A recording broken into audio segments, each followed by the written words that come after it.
The death toll from the attack on the apartment block in Chasiv Yar in the Donetsk region has exceeded 40. The rescue operation is still continuing there.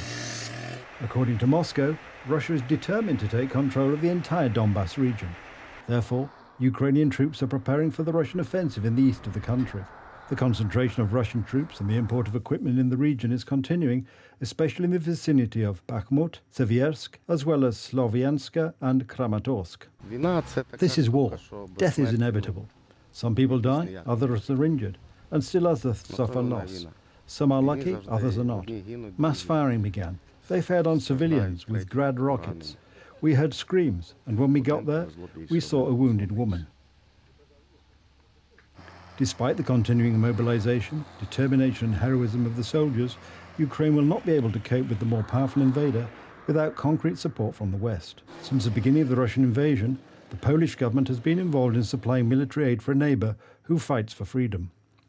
The value of the support provided to Ukraine by Poland amounts to $1.7 billion. We are one of the leading countries supporting Ukraine, and this aid is in the interests of Poland. We want to be neighbours with free Ukraine, not with Russia, and that is why we support Ukraine. The Polish Ministry of Defence supports the Ukrainian army. We are convinced that we are together in this difficult situation. We are together in this tragedy caused by Russian aggression. Our relationships in times of peace will only grow stronger. Meanwhile, the topic of the blockade of Ukrainian grain constantly returns to the international agenda.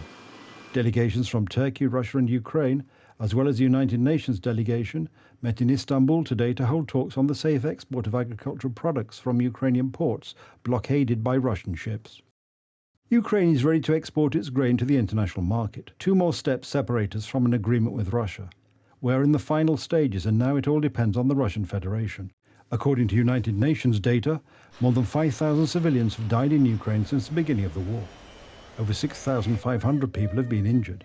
The actual death toll may be much higher. Meanwhile, according to a poll commissioned by the Kremlin, 1/3 of Russians surveyed believe that the special operation in Ukraine called by Putin should end as soon as possible, and the rest support the continuation of the war.